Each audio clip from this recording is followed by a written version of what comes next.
en el segundo cuadrante les dije el seno y la cosecante y así, ¿no? Pero lo interesante acá que yo tengo, este es un plano cartesiano. O sea, quiere decir que, a ver, vamos a ver. Ya, muy bien. Muy bien, Cox. A ver, este es un plano cartesiano que tiene dos ejes, o sea, el eje X y el eje Y. Eso es lo importante acá. Y ahora, en lo que es este ángulo en posición normal, aparte de yo tener un eje X y un eje Y, yo puedo representar un punto cualquiera, ¿sí o no? Puede ser el punto acá, puede ser, si se me ocurre, el punto por acá, puede ser el punto por acá abajo, puede ser el punto por acá, por el otro lado. Acuérdate que son cuatro cuadrantes. Acá está, mira, son cuatro cuadrantes. Y yo puedo representar en cualquier lado un punto, en cualquier lado un punto. Por eso se plasmó este tema, porque si yo represento un punto y yo sé que este de acá, el punto, este es el origen, porque acá comienza, acá es el cero, ¿verdad? Cuando tú graficas, en la intersección pone cero, este es el origen. ¿Cómo yo calculo la distancia entre el origen y el punto? Tengo que trazar una línea. Y a esa línea que trazaron se le llamó radio vector. ¿Ya? Acuérdense de circunferencia nada más. Un círculo tiene un radio. Entonces acá también igualito, radio vector. Pero, profesor, tú me dijiste que puedo representar puntos, ¿verdad? Acá, por ejemplo, yo representé el punto A, B, pero en otras palabras, este A vendría a ser X y el B vendría a ser Y. Acuérdense que estamos en dos ejes, eje X y eje Y. Acuérdate, profesor, pero si A vale X, entonces todo esto vale A. Y si B vale Y, todo esto vale Y. Ah, entonces quiere decir que el radio vector se cumple que el teorema de Pitágoras, ¿verdad? El teorema de Pitágoras nos dice que la hipotenusa elevada al cuadrado es igual a la suma de los catetos elevada al cuadrado independientemente. ¿Ya? Entonces, acá hay un radio vector. Ese radio vector es la distancia entre el origen, acá está el origen que comienza en cero, hasta el punto, acuérdate. La distancia del origen hasta el punto, nada más. ¿Y qué se cumple? Se cumple el teorema de Pitágoras, nada más. Acuérdate, dos ejes, eje X, eje Y y el radio vector. Esos tres vamos a ver el día de hoy. Nada más. No se va a ver otra cosa que solamente tres partes. ¿Ya? Entonces no creo que sea complicado. Ahora, profesor, pero yo también le puedo sacar las razones trigonométricas, porque acuérdate que yo acá hice un triángulo rectángulo. Mira, acá hay un triangulito rectángulo y yo le puedo sacar las razones trigonométricas. Bueno, entonces, si nosotros le queremos sacar las razones trigonométricas, acá está. ¿Qué es lo que debo de hacer? Debo de trazar una perpendicular, ¿verdad? Ahí está. Y acá, como dije, ¿no? El que está de manera vertical es el Y y el que está de manera horizontal es el X. Ya está, tengo R, que es la hipotenusa, tengo el Y y el X. Profesor, pero ¿y el ángulo está acá? ¿Cómo hago? Ya, mira, se dice que ángulo en posición normal es aquel ángulo que va desde el primer cuadrante, o sea, desde el primer eje, a cualquier diagonal de cualquier otro eje. ¿Cómo así, profesor? No entiendo. A ver, mira, yo tengo una diagonal acá. Acá, mira, acá está la diagonal. Ahora, ¿cómo yo represento mi ángulo en posición normal? Es aquel ángulo que va del origen, o sea, desde este de acá, va hacia la diagonal. Ese es un ángulo en posición normal. Es aquel ángulo que va desde el origen de la recta del eje X hacia la diagonal. Profesor, ¿puede ser en otro cuadrante? Mira, si yo quiero lo represento en otro cuadrante, no hay problema. Vamos a poner acá. Y en la diagonal lo hago en este cuadrante de acá. Se me ocurre hacerlo acá. Ya. ¿Cuál va a ser mi ángulo en posición normal? Mi ángulo en posición normal va a ser el ángulo que va desde el origen, o sea, desde este eje hacia la diagonal. Ese siempre va a ser mi ángulo en posición normal. En este caso, mira, estoy yendo desde el origen hacia la diagonal. Entonces, cada vez que yo veo desde el origen hasta una diagonal que esté en cualquier otro cuadrante, es un ángulo en posición normal. Ahora, si yo quiero calcular las razones trigonométricas, ustedes ya saben las razones trigonométricas. Acuérdate que el seno, ustedes ya deben de saber que el seno es cateto opuesto sobre hipotenusa. Eso yo ya no lo voy a hacer. Eso ustedes ya lo deben de saber. Por eso es lo que yo he puesto solamente la tabla. Ahora, profesor, pero esto de acá, ¿cómo yo lo plasmo en mi cuadrante? Mira, si acá es el ángulo tita, acá también va a pasar el ángulo tita. Ahora, ¿quién sería el cateto opuesto? El Y. ¿Quién sería la hipotenusa? El R. ¿Y quién sería el cateto adyacente? El que sobra. Por eso se dice que el seno es Y sobre R, porque el seno es cateto opuesto sobre hipotenusa. Y el cateto opuesto, ¿cuánto es? Y. Y la hipotenusa, R. Por eso está esta fórmula. Y con esta fórmula que se deduce, porque no se la, o sea, si la aprenden, bacán. Pero si no, la pueden deducir de este triángulo, porque en realidad esto es razones trigonométricas. Si yo pongo el coseno, cateto adyacente sobre hipotenusa. ¿Cuál es el cateto adyacente, profesor? El X. ¿Y cuál es la hipotenusa? El R. X sobre R. Entonces, con esta tablita nosotros vamos a trabajar siempre y cuando sea un ángulo en posición normal. Acuérdate. Profesor, ¿cómo era un ángulo en posición normal? Porque si yo no sé eso, yo no puedo desarrollar los problemas. Nuevamente, ya para todos. Primero tengo mi plano cartesiano y después debo de tener una diagonal. Puede ser una diagonal acá. Esa diagonal se le conoce como radio vector. Acuérdense que acá, a la final de la diagonal hay un punto. No sé, puede ser el punto menos 3,6. Ya, ese es el punto que está ahí. Pero lo importante del ángulo en posición normal es que va desde el origen hacia la diagonal o el radio vector. Va desde el origen hacia el radio vector. Profesor, pero ¿qué pasaría si va desde acá hasta acá? ¿Tú crees que va a ser un ángulo en posición normal? En teoría, para ustedes, para que se les haga más fácil, no es un ángulo en posición normal, porque no está yendo del origen. Le está faltando este pedazo que está acá. Lógicamente, si yo quiero calcular un ángulo en posición normal, puede ir por arriba o puede ir por abajo, pero siempre del origen.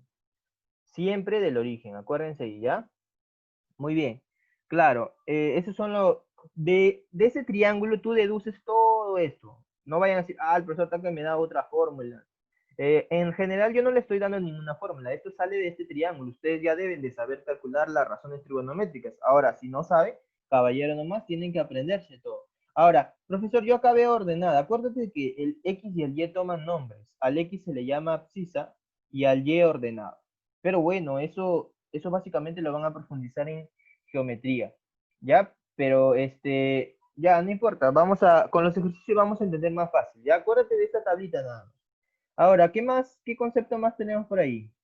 A ver, ya este es un ángulo en posición normal, lo que les decía, mira, acá tengo una diagonal y siempre del origen hacia la diagonal, del origen hacia la diagonal, del origen hacia la diagonal. Si yo no veo eso, yo no puedo hablar de ángulo en posición normal. Acuérdense que va desde el origen, o sea, desde el eje X positivo, hasta cualquier diagonal de cualquier otro cuadrante. Puede estar en el primer cuadrante, puede estar en el segundo cuadrante, puede estar en el tercer cuadrante, y puede estar en el cuarto cuadrante. O sea, en cualquier otro cuadrante que yo encuentre una diagonal, ese es un ángulo en posición normal. ¿Ya?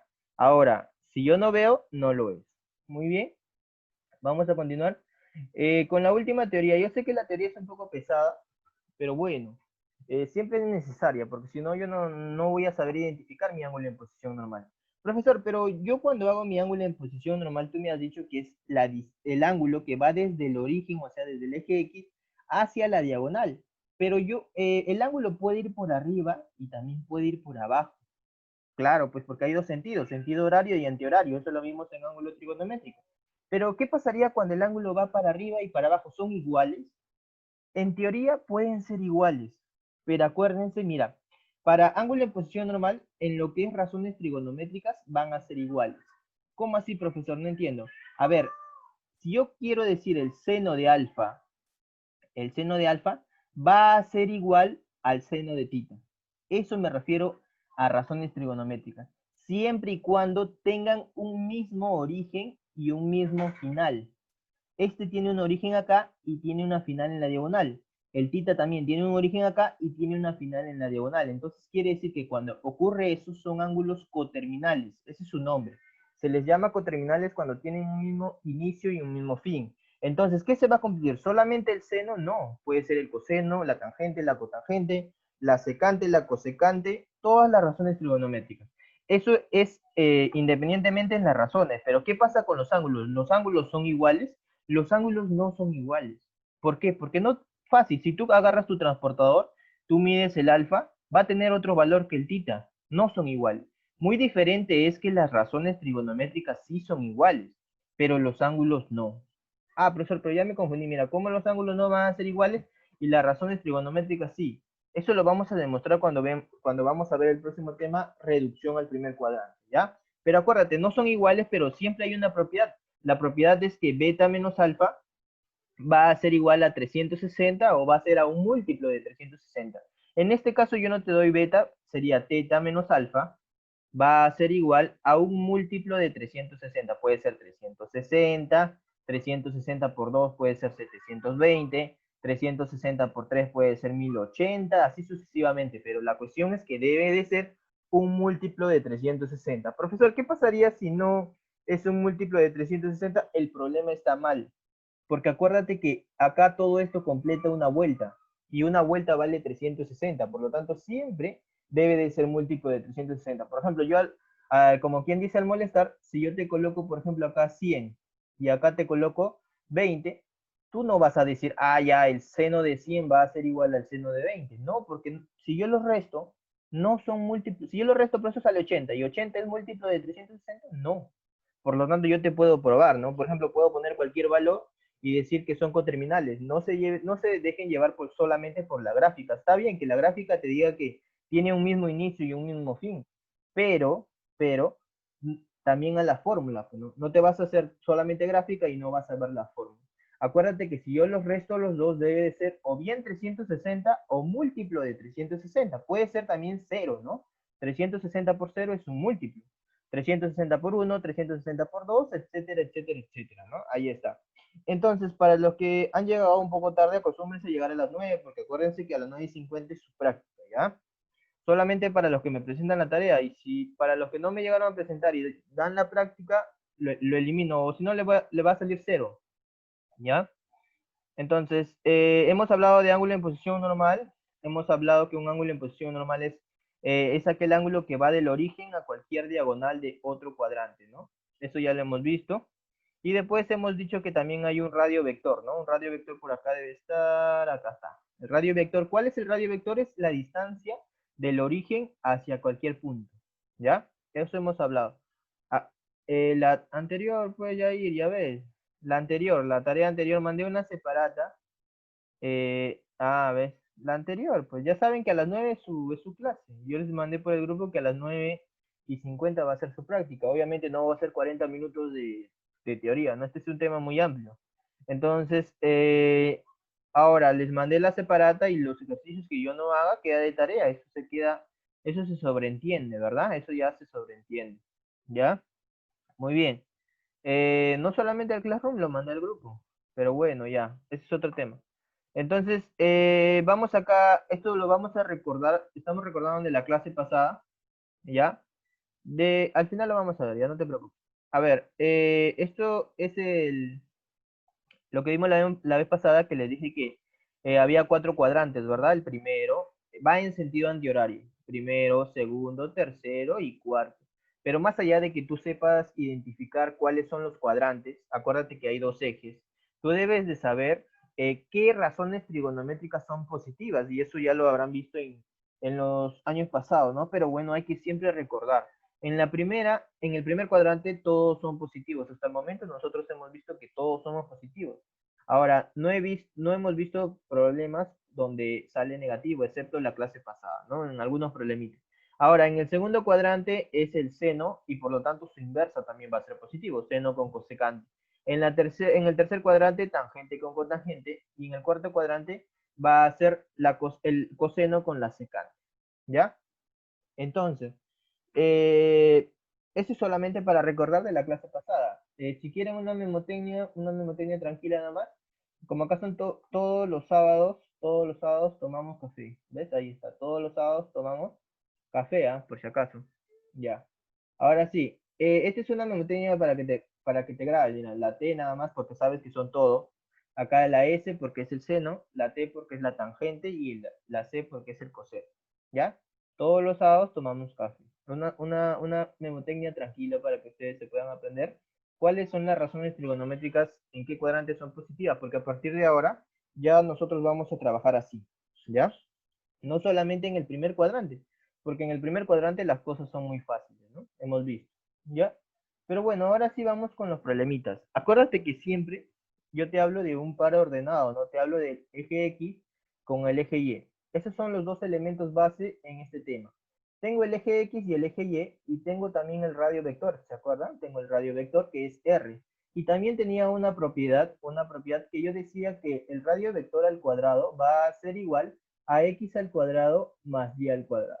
Esas son mis tres partes de ángulo en posición normal y la última parte es toda esta fórmula que está acá, que ya saben que ustedes la pueden demostrar básicamente porque es como lo que hemos visto en razones trigonométricas 1. Solamente el seno es igual al cateto opuesto sobre hipotenusa, etcétera, etcétera. Así que yo estoy poniendo la tabla acá y estoy omitiendo ese paso porque ya hemos visto razones trigonométricas. Pero bueno, nos vamos a guiar con la tabla por esta vez porque no, para que sea más fácil la explicación en sí, pero ustedes ya lo deben de saber. Ahora, me dan el punto P. Ahora, profesor, pero mira, el punto P es acá, mira, es X y es Y. Ah, mira, qué bacán.